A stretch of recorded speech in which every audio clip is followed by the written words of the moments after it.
1171G of the UPDF Act, which provides that any person not otherwise subject to military law who aids or abets a person subject to military law.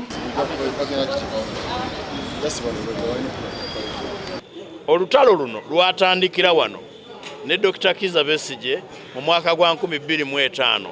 Ekitongole ky'abannamateeka ekibiina ekitwala bannamateeka ekitugatta ne kitulagira okujja tusoomoze okuvunaana Dr. Kizza Besigye mu kkooti eno ng'ate bamuvunaana ne mu kkooti y'amagye n'okugamba nti ye nga atali munnamagye talina kuvunaanibwa mu kkooti eyo.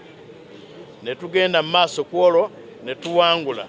Naye ne tugamba twayagala nnyo okusoomoza obuwaayiro obwatondawo ekkooti z'amagye zino nga businziira mu kawaayiro oba mu nnyingo ya ssemateeka e210 eyali tekkiriza kuteekawo kkooti wabula ng'egamba nti muteekeewo akakiiko akakwasisa empisa abasirikale bammwe. Ekkooti ya Tumwine yabasingisa mbu omusango gw'okuginyooma nti n'ebasasuza eshirinsi 1,000 nga za binusu nti tasaanidde takkirizibwa kwesimbawo. Bwe twamanya enteekateeka yaabwe ne tudduka mu kkooti etawulula enkaayana za ssemateeka n'etuwa ekiragiro omuloodi ono kwe yasinziira okwesimbawo n'avuganya n'akulembera ekibuga okumala emyaka 5 ng'omusango ogwo tegukoleddwa. Tuba tukyali awo ne zireeta mutambuzi munnaffe Honorable Mike Abaziguruka omubaka w'e Nakawa mu kiseera ekyo ne bamuvunaana. Abaziguruka atambulira ku kiragiro kya kkooti ekigamba nti bayimirizeemu okutuusa nga omusango guwedde ne gugwa mu kkooti ya ssemateeka, gavumenti n'etamatira n'ejulira. Kakati oba ebadde ng'ekolera ku butamanya buweddewo, Bayibuli egamba nti bali balanga ebyo ebyakolebwa mu biro eby'obutamanya. Kakati ebiro by'obutamanya baba nga kyabadde beekwasa biweddewo kati bamanyi. Ensala ya kkooti olwaleero njaniriza era ensalawo si yange ng'omuntu kinnoomu wabula y'Abannayuganda ffenna. Emabegako mu mwaka gw'2016 mujja kujjukira nti nakwatibwa n'envunaanibwa mu kkooti ey'ekinamagye GCM, General Court Martial, nga nvunaanwa omusango gw'okulya mu nsi olukwe. Emisango gye nawakanya nga nkimanyi bulungi nti nze sibeerangako munnamagye. Sisabanga nako, waliwo okuba nti nali nsabyeko ne bagaana, naye sisabanga nako kwegatta ku magye. N'olwekyo tewali nsonga yonna lwaki baali banvunaana mu kkooti y'amagye. Nagaana okukkiriza okuwoza mu kkooti yaabwe era n'ensaba balooya bange tufayiringe constitutional petition gye twafayiringa era ne tuwangula.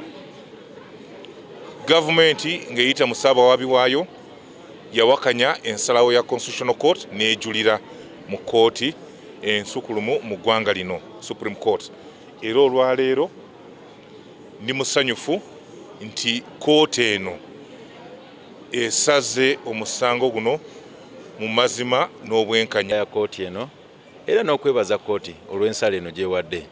Kino ekisaliddwawo olwaleero kya makulu nnyo mu mateeka. Tekikomye bukomi ku Honorable Kabaziguruka abadde mu musango guno, wabula kkooti etutte obuvunaanyizibwa n'okulambika ku bantu baffe abalala abali mu kkooti abavundira mu kkomera olwa General Court Martial eno. Kituyambye kkooti eno okubeera nga amaanyi geebadde yeewa nti eyina, kkooti erambuludde bulungi nti tegayina.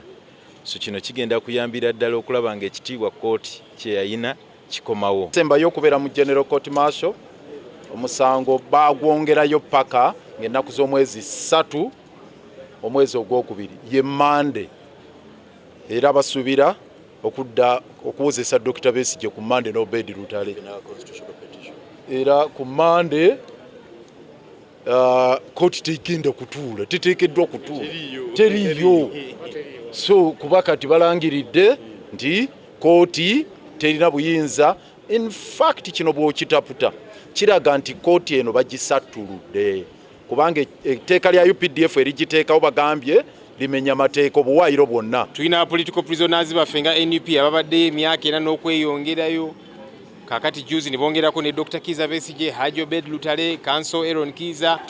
So kirungi nti kkooti eno ensukkulumu ewuliriza amaloboozi g'Abannayuganda g'abannansi abazze bagamba nti kino kikyamu okutulugunya Bannayuganda nga mukozesa kkooti y'amagye eno kubanga bannansi tewali nsonga lwaki babeera mu kkooti y'amagye. Bulijjo tujja mu kkooti nga tumanyi n'ekigenda okusalwawo naye tuzibbwamu amaanyi era twagala okwebaza abalamuzi baffe ab'oku ntikko mutukoledde eddala bulungi. Balooya mwebale nnyo, mwebalire eddala. Sembayo okubeera mu General Court Martial, omusango bagwongerayo paka ng'ennaku z'omwezi 3 omwezi ogwokubiri ye Mande, era basuubira okudda okuwozesa Dr. Besigye ku Mande n'Obed Lutale era ku Mande.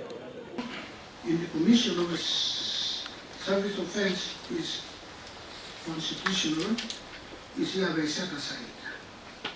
All charges or ongoing criminal trials or pending trials before the courts martial involving civilians must immediately cease.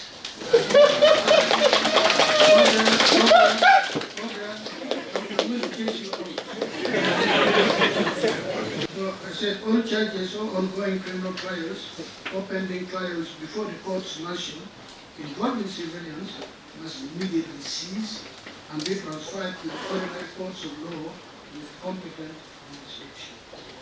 3. This judgment, you just note, don't stop this clapping thing.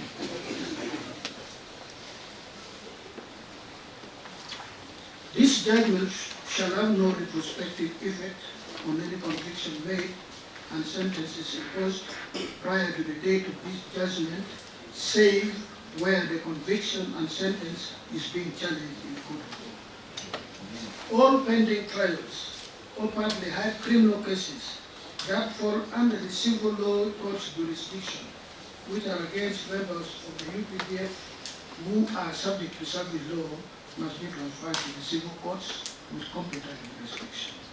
5.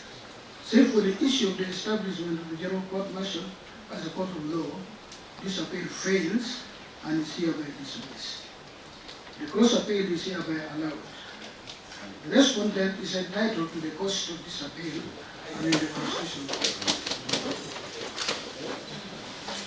Since my brothers and sisters agree either unanimously or by majority concurrence of the orders proposed in this judgment of the Chief Justice, orders are hereby accordingly given in the terms proposed by the Honorable Chief Justice according to that ratio. Judgment is delivered to Kampala this 31st day of January 2025.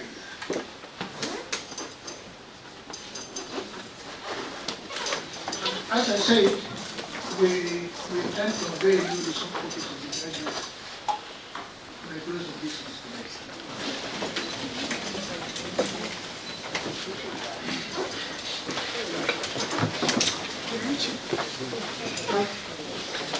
today.